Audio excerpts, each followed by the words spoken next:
Loader Budget with your host, Jeanette. And Jess. And in today's episode, we're continuing our sci fi movie series with Serenity from the year 2005, which is a continuation of the show Firefly that was So struck good. down so early. Fuck you, Fox. Fox, the devil. Oh, the devil. It only had 13 episodes. Yes, but Serenity apparently is supposed to take place 6 months after the last episode, and I guess there was 3 comic books published by Dark Horse Comics that kind of fill in the gap of what happened between then and the movie. Right. So it is written and directed by Joss Whedon. Naturally. Starring Nathan Fillion, Gina Torres, Alan Tudyk, Morena Baccarin, Adam Baldwin, Jewel State, Sean Mayer, Summer Glau, Ron Glass, Chiwetel Ejiofor. I don't know if I mispronounced his name. I'm sorry. I really love him. David Krumholtz, Michael Hitchcock, and Sarah Paulson.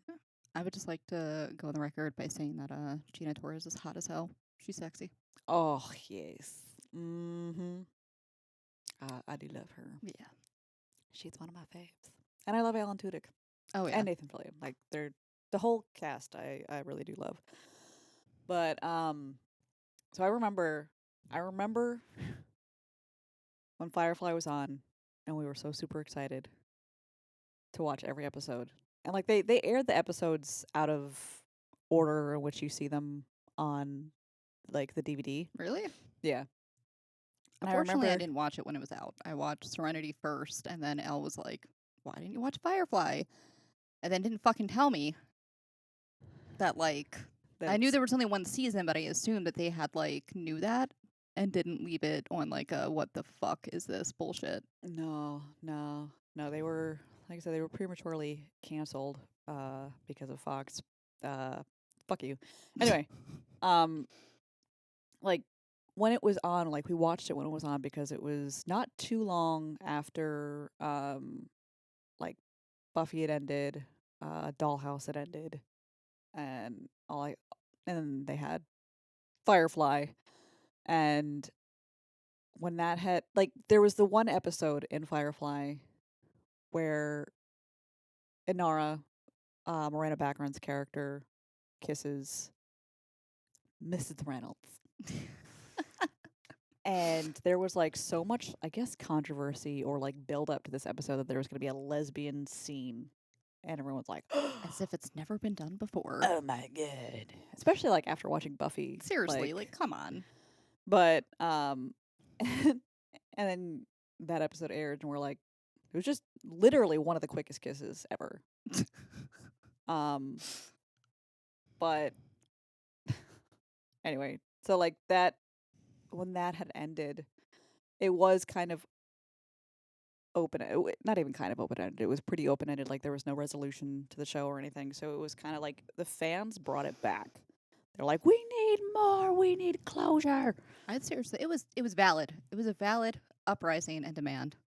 I think it was like, to my knowledge, one of the first times where fans kind of like helped bring something back. And now like Netflix has done that quite a bit with like saving shows that were prematurely canceled on Lucifer was one. their state. Yeah, Lucifer was one. There are a couple others. I'm pretty sure there were others that were. There's like a small handful of others, and I've definitely felt the same way with certain like series where I'm like, maybe Netflix will pick it up. Yeah. Like Magicians. Yeah. Which didn't like. All right, no, I'm not gonna go on a tangent about that. Like, let's just move on. But I remember watching it in theaters, being like so super pumped because I was devastated when it ended because I loved it because I have like a very special place in my heart for Nathan Fillion and Alan Tudyk, and I very much loved that they did this short little web series called like The Con Man. Yeah. And that was about kind of like a quote washed up sci-fi actor, Alan Tudyk's character, doing conventions. Oh. It's really funny and definitely worth a watch if you ever do watch it because it was only like I think available online. I think you can find it on like iTunes or whatever, but it is funny. And so I was devastated when the show ended, and I was so super pumped that the fans were able to rally enough and get like enough backing to get it into a feature film. Yeah. And there are in the background of one of the scenes in Serenity, you can see these crates that say "Do not destroy," and it was kind of like an in joke because all of all of the stuff that was from Firefly, it was destroyed. Wow. Yeah, Just like because really like drive that knife in there, yeah, so Fox. they're like, just Damn. don't destroy this. And actually, Nathan Fillion is the reason that they were able to like build the ship because he had taken pictures of the blueprints of how the ship was supposed to be built. Yeah, which is amazing. And I kind of want to know, like, did he secretly have intent of like, I'm gonna keep this going somehow, and I need like everything that I could possibly get. I think he was so excited to work with Joss Whedon again that he had taken pictures of as many things as possible, like the blueprints for the Firefly and just a whole bunch of stuff. And so like when they did Serenity, he was like, "Hey, I has blueprints," because they got rid of I just a lot picture of the stuff. him like being super fanboy, like super excited, like guys. Guess what I got? Guess what I got? Look at all the things that I got. I can help. I can help. You need my help? I can help. Yes, that is pretty much him. He is just a lovable goofball Canadian. Oh. I love him. But this kind of like what happens in this movie, like they were building up to it in the show of these kind of like horrific, terrifying creatures called the Reavers, Mm. and they were they literally send the bravest of people into tears because they're like they are terrifying. Like Yeah. they kind of in the show anyway, they you don't know how they came about. They don't know the origin of the Reavers. They don't know anything. And kind of like the way that they breed, quote unquote, more Reavers is from the horrors that they inflict on other people. So like Reavers don't leave survivors. And if there is one survivor, that person in turn ends up becoming a Reaver because of all the shit that they witnessed. Yeah. And that's the only way that they can cope is to kind of like turn into what they had seen. And they have an episode in Firefly where that they show that like there was one person left alive, and I was like, he's not gonna be okay. Yeah. Uh, So this movie, they show the origin of the Reavers, and if they had had a season 2, that was like by the end of season 2, that was they were going to find Miranda, the planet where they had the packs and they released the packs, and that's where the Reavers came from. And it was Mal was kind of like his whole thing was that he did not want the government to be in charge of like everything, to kind of like the opposite sort of what happened in Starship Troopers. yeah. Like you kind of had to sign up, like you had to enlist in order to be able to do anything, and Mal and Zoe were very much against that. They were fighting. They were the independents. They were fighting the alliance, Yes. the government. And what they end up finding out in this movie is that the alliance had tried to make people into like the perfect citizens, to pacify them in such a way so that they wouldn't try to fight back, they wouldn't try to do anything like that. But this chemical that they had released into the atmosphere, it worked for a percentage of the population, but there was an even smaller percentage that it went completely awry.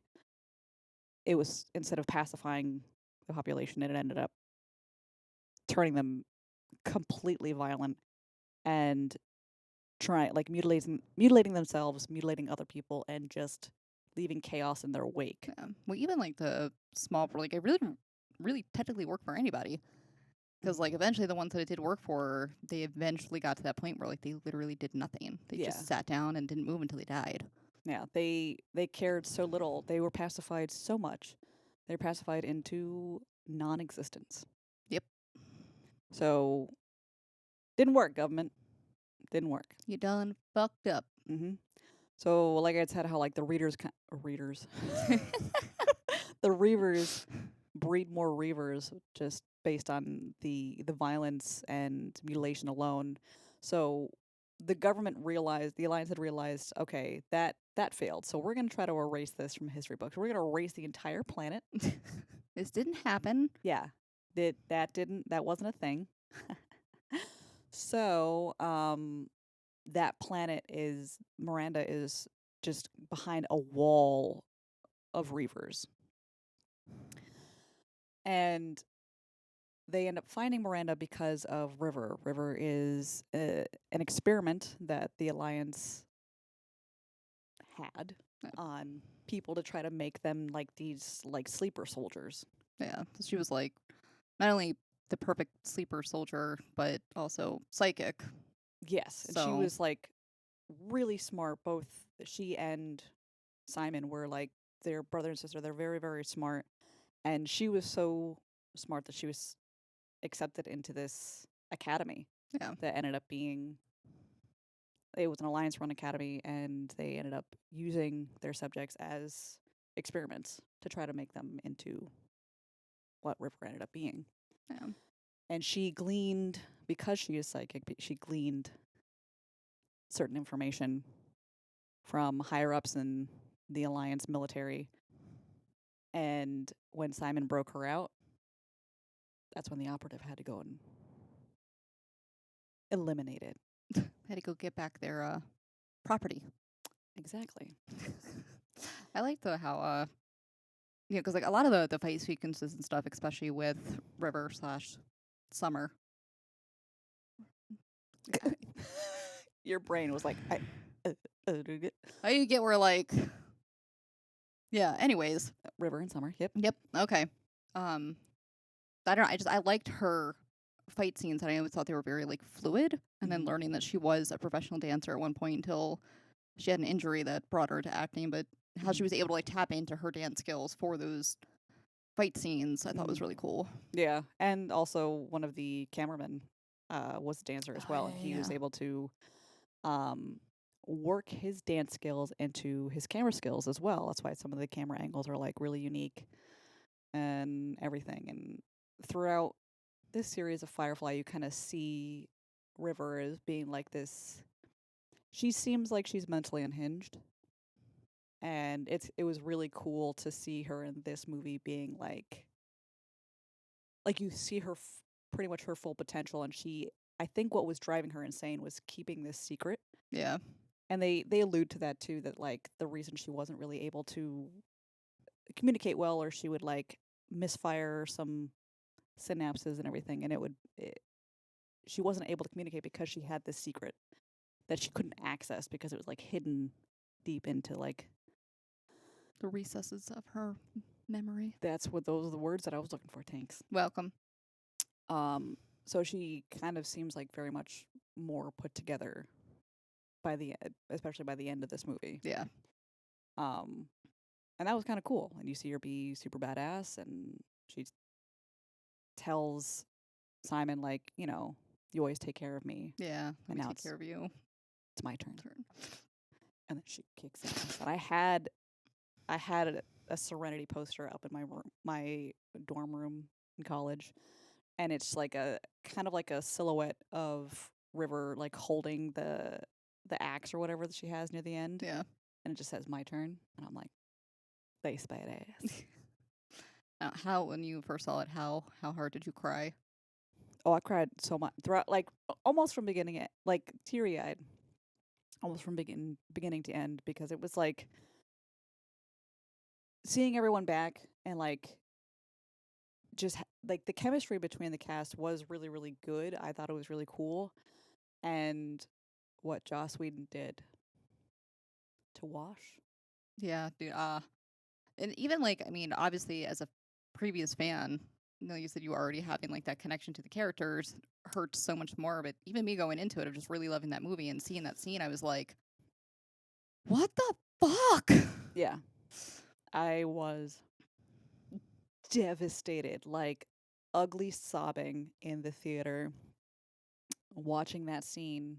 And like already was crying after book, Yeah. and then but Wash's scene, it took me. it took me. And then like near the end of it, like you think that everyone is gonna die. Yeah. Everyone. And I would not put it past Joss to do that. But not everyone died. But he was planning on having everyone survive. But the reason um the studio had wanted everyone to be contractually obligated to a sequel. And because Ron Glass and Alan Tudyk could not commit to a sequel, that's why their characters had to die. The fuck, man? Yeah. But Joss Whedon said like if they ever were able to do like another movie for whatever reason, or if they continued this story in any way, he would have brought them back somehow, Yeah. some way. Well, should figure it out. Yeah. The reason they didn't end up doing another movie though was because he ended up doing Joss Whedon ended up doing Avengers. Yeah, because this movie was his first directorial debut as in cinema, right?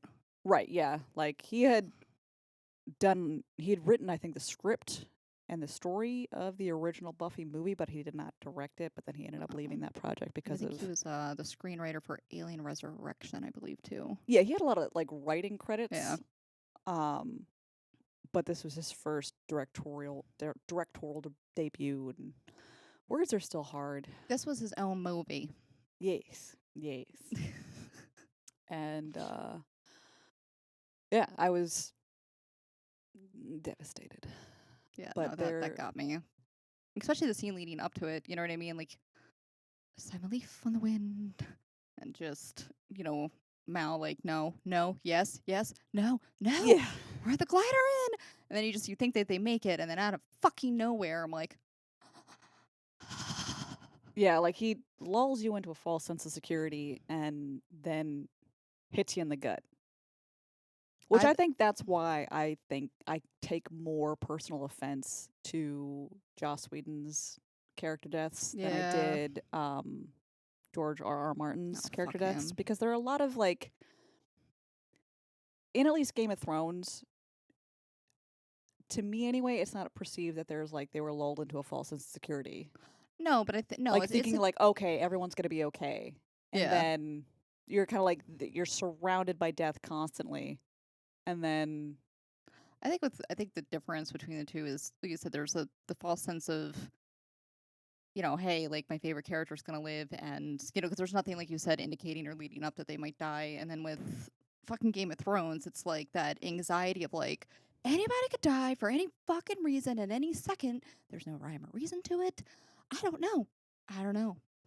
yeah. Who knows? And then in the books anyway, there was definitely a lot of cliffhangers where you think characters die, and then you don't know until like the end of the fucking book or the next book that they are in fact alive. Which that's you're like, as a reader, you'd be like, you piece of shit. Oh yeah, I don't know if I ever told you this, Ellen. I'm sorry, but I borrowed a couple of her books to read that series, and I have thrown that book at least 3 or 4 times. Thank God you never got into ebooks. Jesus. No, well, they're on my phone now, and I'm definitely not going to throw that. Like, I have the Kindle app on my phone. Yeah. But I need that. Yeah, you do. So, pretty confident I'm not going to throw it. Let's hope not. Jesus Christ. But yeah, I get sick of being lulled into like, oh, everyone's it's gonna be nice. It's gonna be nice. Dead. I think too, like, especially just that character in particular, and like, honestly, like I thought his wife was gonna die. Name's escaping me right now. Zoe? Thank you. I'm having an Alzheimer's moment. I thought she was gonna be next, and I thought like the way they portrayed her character, the way that she handled it, like right after of there was no time to mourn, there's no time to even just like try to get his body out, like you had to go, and just the type of just shutting, you could tell like she was just shutting down and was just like, no, I'm gonna purposely put myself into the middle of it with hopes that I don't come out. Yeah. I was just like, this is such a strong love. Yeah. But I think that's why, like, after they killed Wash and watching it for the first time, I was like, so now he's just gonna kill everyone. And that scene, the last scene with Simon and River, Summer Glau had gotten very, very attached um to, oh my god, why can I not remember his name? Oh my god, the guy who plays Simon. The fuck. What the hell? Sean Mayer. Jesus. Christ. So Summer Glau and Sean Mayer had ended up getting very close. And that scene, the last scene between Simon and River, she kept on, like, she could not keep it together. Like, she kept on crying. Oh. And so they had to, like, re-film that scene a couple times. But it is, like, you can tell that, like, she's very, even just watching it, you're like, you can just tell that the feelings are genuine and it's not like they don't have to fabricate anything. Yeah. But just everyone, you're like, wow, literally everyone's gonna die. Everyone's gonna die. Everyone's gonna die. Cool. Great. Fantastic. Didn't they have a running joke with Summer because she like fucked up a line really, really, really bad in Firefly? There was there was a really long, intense, like dialogue heavy scene, and I guess I don't think it was like a one take or anything like that, but like they had to film it for a while, and it was at the end of a speech. She forgot her line. Oh. And so they had to go and like refilm it. So there's like a running gag where whenever anyone flubs one of their lines, they would just scream out "Summer," like blaming her for everything. Man, I would not want my name attached to something like that. Oh no, the shame would never cease. I'd be like, wow, okay, cool. I'm gonna go kill myself. Love to see it. Love to see it. But and like I love watching the bloopers for this movie and for the show as well because just watching Nathan Fillion and Alan Tudyk like fuck up constantly. And I think there was a scene, I think it might have been in Firefly, where like there were supposed to be like tiny explosions going off. Like it was they were shooting in the Firefly in Serenity, Yeah. and Wash is supposed to be running away from from the fireworks, the fire, The explosion. The gunfire. Gunfire. Okay. And one of the explosions ends up hitting him in the ass. Oh. So you to see him kind of like like grab his ass and like, oh my god. Oh, it's funny though. That's awesome. But yeah, so I was very glad that they were able to like tie up everything, and I love I'm gonna butcher his name again. Chiwetel Ejiofor's character, the operative. Yeah. He just had like some of the best lines. Just his whole like persona and personality too was perfect. Yeah. Like Mal was saying, like, I don't kill children. He's like, I do. Yeah. And just but his delivery of it too was just like, oh, okay. Yeah, Cool. that's when you know, and that's why like there are a couple different characters. Like Inara and Book, they tell Mal like the reason he's so dangerous is because he believes in whatever he's doing. Yeah. So just that blind, passionate belief, just so dangerous. Yeah, so like, and Shepard tells like Book tells him like, I don't care what you believe, just believe it. Yeah. And that way your intensity can match his, and then you'll have a fighting chance of survival. Yeah. I mean, and like Mal in his own way has that kind of has something along those lines similar to him. Like, when he obviously knew that the Alliance was going to be there, so they, took the Reavers to them, and he was just like, there are a lot of good men up there dying. He was just like, yeah, I know. Like, yep. Yeah. Very much well aware. Like, instead of helping the one poor guy on to their like little speed cruiser thing of just, when the Reavers got him, just shooting him, and people kind of being a little bit upset, and he's just like, it needed to be done. Like, it was a mercy. Yeah. Kind of thing. So, I mean, there's definitely that grit and that part of him that could put emotion aside and understand that people are going to die. Like, it's a calculated risk, and sometimes it needs to be taken. And he like feels that way, especially about his crew. Like he will do whatever it takes. Like if he considers you part of his crew, he will do whatever it takes to make sure that his crew is safe. Yeah. That his crew is taken care of. And that's why he's like, we've been flying around for like weeks, months, low on food, low on money. Like we need to do what we need to do in order to like make sure that we can stay flying because the ship's falling apart. The crew hasn't been fed or paid. So that's why that guy had to go. Yeah. And he already has it kind of like built into him that he's got that gritty good guy thing going on. Mm-hmm. But he couldn't really. He has a hard time expressing it sometimes, which is why Anara left. Yeah. I loved their video call and everyone else in like the cockpit just eating popcorn and watching it. It's fantastic. Throwing the popcorn at the screen when they're like, just like, Mal comes up and he's like, "Do you see us fight?" "No." "Trap!" Oh, that was in the bloopers.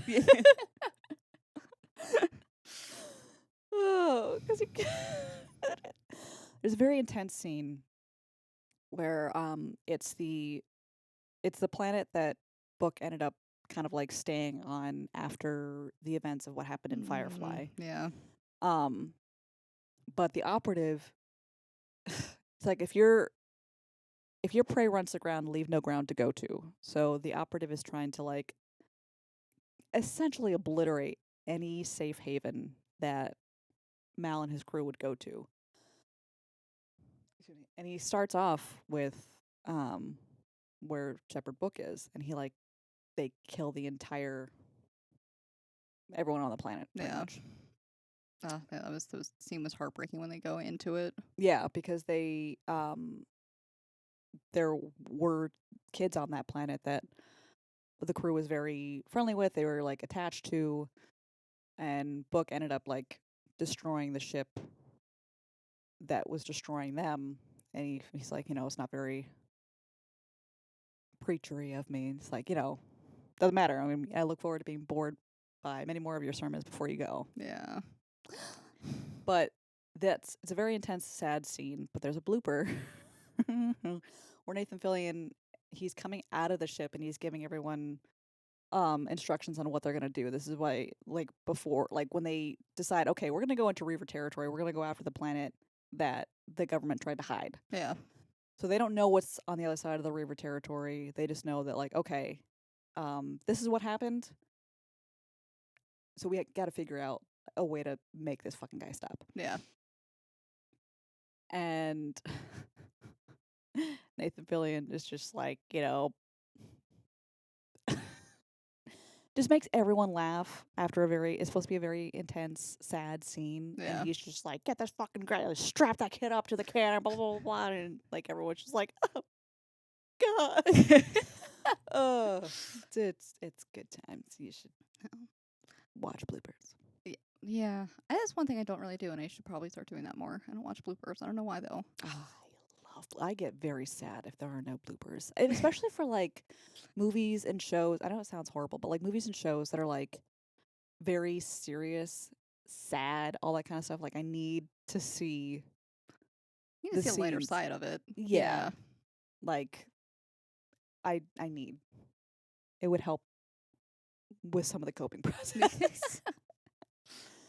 But it helps with like seeing how the actors had to do different scenes, like whether even if it's not necessarily like a straight up blooper, but just seeing like a behind the scenes of like how they had to do the show, the movie, the whatever. I don't know what movie it was, but it's like a picture of, I think that it was a centaur. It was supposed to be a centaur and like a unicorn. Yeah. And the guy is just on a green screen horse thing. And they actually did have like a white horse, probably like with like a horn attached to its head. And they're like, "See, the unicorns are real, but the centaurs are fucking fake." But anyway, I would strongly recommend Firefly and then Serenity. Yes. Watching those orders. Watching that order. Watching that order, you'll have a better appreciation of the movie. Yes. And, it'd be fun to just enjoy both. Mm-hmm, mm-hmm, mm-hmm. But it's good. Very, very good stuff. Before, all the Joss Whedon controversy. Oh yeah, we'll get to that another time. Yeah. Let's end on a high note. Let's All end on right. a high note. Where did you end up watching it? You can rent it through Amazon. For like $3. Yeah. All Yep. right. And I have the Blu-ray. Of course you do. Of course I do. That's how you can watch the bloopers. Yeah, it's true. I'm gonna have to watch them with you at some point. Good times, good times. And just behind the scenes shit in general. That's why I have so many movies. I like watching that shit. Anyway, check out Firefly, then check out Serenity, and check out our episodes next week, which we're doing. Oh shit. Tremors. But sure, Yeah, Tremors. doing it. 6 Degrees of Kevin Bacon. Oh yeah. Oh yeah. So stay tuned for that next week. If you like our vibe, please like and subscribe. We're a hot mess. Climb on board. Feel better about yourself. All of our social medias will be linked in the description box down below.